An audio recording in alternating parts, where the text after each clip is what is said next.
Logarithmic function की जो definition है वो एक्सपोनेंशियल फंक्शन से ही आई है. So let us understand the definition of logarithmic function. So we can start like this. Every positive number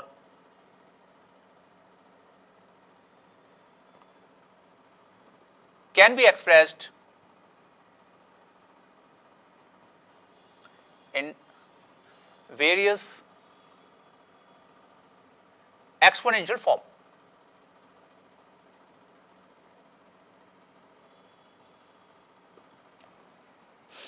किसी भी पॉजिटिव नंबर को हम एक्सपोनेंशियल फॉर्म के रूप में लिख सकते हैं. For example 100 can be written as 10 square,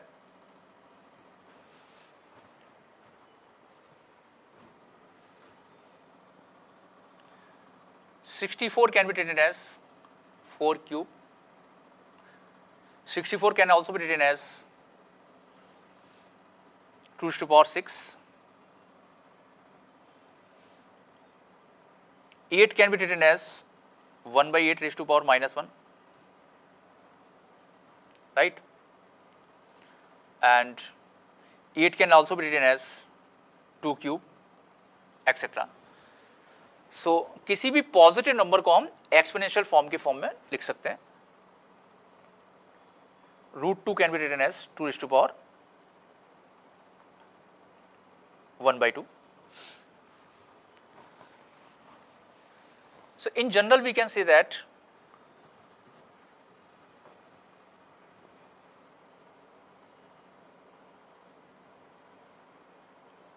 n equal to a raised to power x.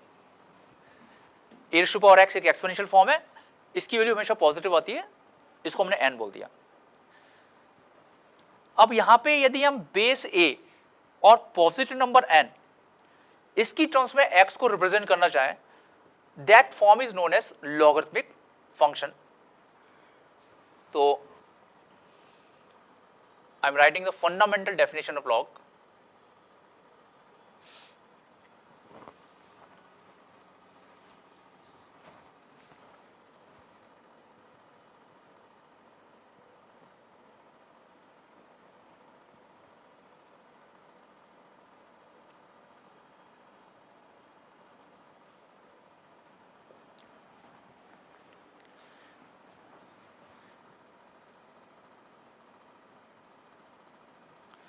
If n equal to a raised to power x, यदि positive number n exponential form a raised to power x में लिखा हुआ है, that means x equal to log n base a. तो यदि exponent x को लिखना चाहें a और n की टर्म में, that is called logarithmic form and we pronounce as x equal to log n base a. This is a complete term. So basically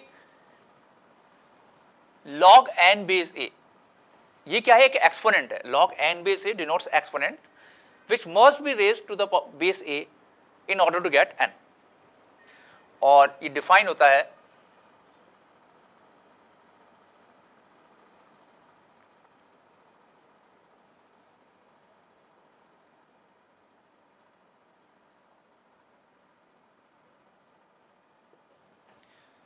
number positive होना चाहिए, n तो positive होता ही है, और बेस भी हम पॉजिटिव लेते हैं, नॉट इक्वल टू 1. ठीक है ना? ये तीनों कंडीशंस होंगी तभी लॉग की टर्म डिफाइन होगी ना, ये हमको याद रखना है. इसके अलावा कुछ बेसिक चीजें हैं.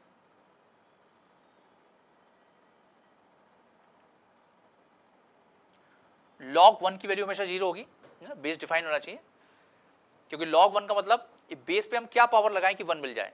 तो बेस पे जब हम पावर 0 लगाएंगे then only we can get 1. log a base a is 1, है ना. अगेन बेस a पे क्या पावर लगाएं कि हमको a मिल जाए? Of course 1. a की पावर 1 1 होता है.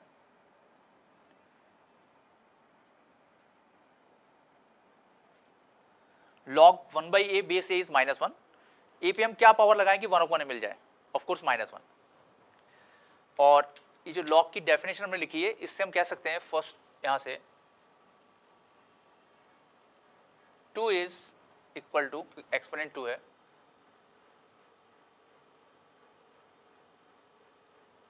log 100 base 10। यहां से हम लिख सकते हैं 3 equal to log 64 base 4, 6 equal to log 64 base 2, -1 equal to log 8 base 1/8, 3 equal to log 8 base 2, 1/2 equal to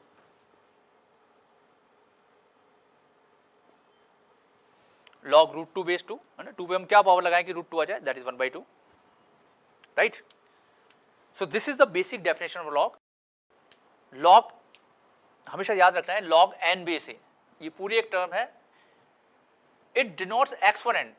ये क्या रिप्रेजेंट कर रहा है, एक्सपोनेंट x, जो कि बेस पे रेस करने पे हमको n मिल जाए, ताकि। और ये भी ध्यान रखना है कि it is meaningful only when number is n is positive, base is positive and base is not equal to 1, right. So this is the meaning of log. Now let's discuss properties of log.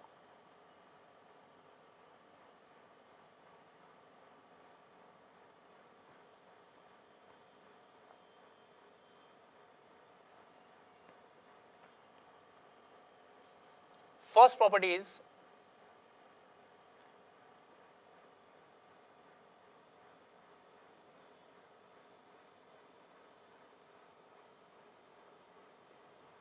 log m plus log n is log m into n, right? Log m plus log n equal to log m into n. इसको हम prove भी कर देते हैं, हालांकि proof कोई ज्यादा important नहीं है, केवल एक प्रूफ कर लेते हैं।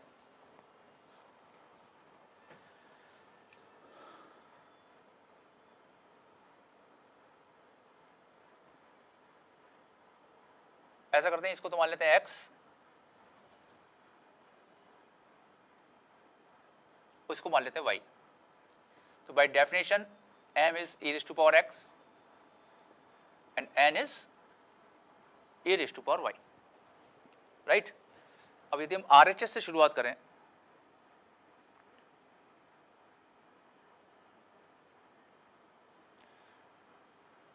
so m is e raised to power x, n is e raised to power y, so this is e raised to power x plus y, है ना। मल्टीप्लाई होने पे पावर ऐड हो जाती है। Again basic definition, log n base a एक क्या represent कर रहा है, एक्सपोनेंट, जो कि बेस पे रेस करने पे हमको ये नंबर मिल जाए। तो नाउ बेस ए है, तो बेस पे हम क्या पावर लगाएं कि हमें a की पावर x प्लस वाई मिल जाए, तो of course x plus Y, right. x plus Y base पे यदि पावर x प्लस वाई रख देंगे तो we will get a raised to power x plus Y. And what is x? x is this and y is this, that is LHS. Property 2,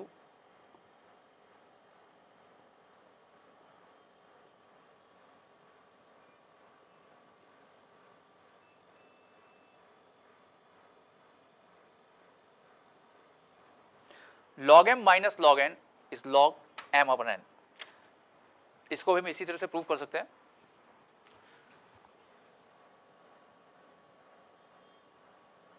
third property,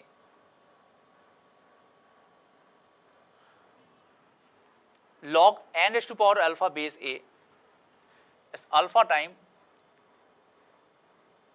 right. और हर property में domain का हमको ध्यान रखना है, ये सारी टर्म्स मीनिंगफुल होनी चाहिए, डोमेन सेम होने चाहिए LHS RHS में।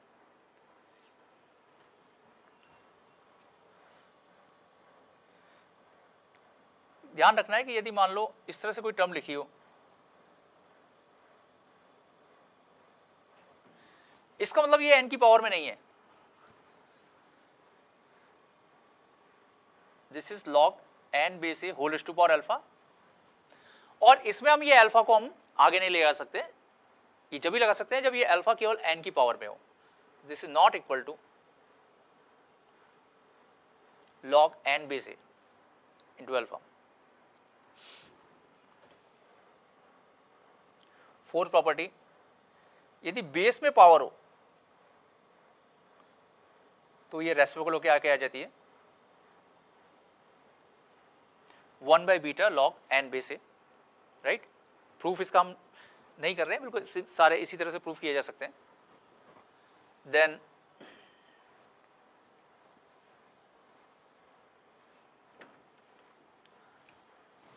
Property 5,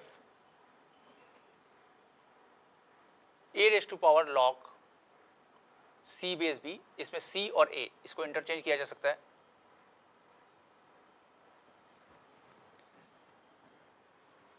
property 6,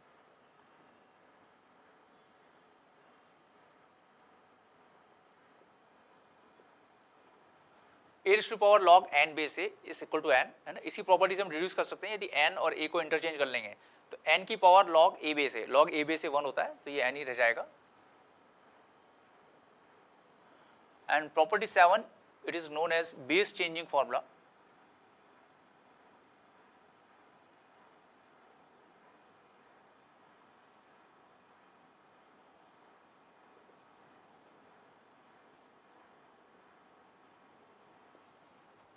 log b base a, suppose हमको बेस सपोज c करना है,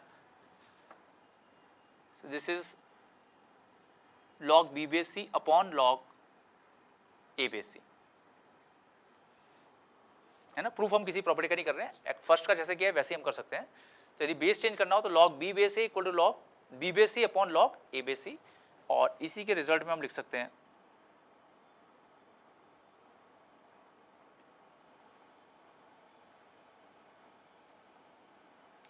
log b base a is 1 upon log a base b। यदि बेस चेंजिंग फॉर्मूला पे बेस हम c की जगह कुछ भी लिख सकते हैं, 10 लिख सकते हैं, 5 लिख सकते हैं। तो यदि मैं बेस b लिख लूँ तो log b base b upon log a base b, और log b बेस b कितना हो जाएगा 1, तो this is 1 upon log a base b। तो यदि रेसिप्रोकल करेंगे तो ये नंबर और जो बेस है वो इंटरचेंज हो जाते हैं, right. So these are some properties of log।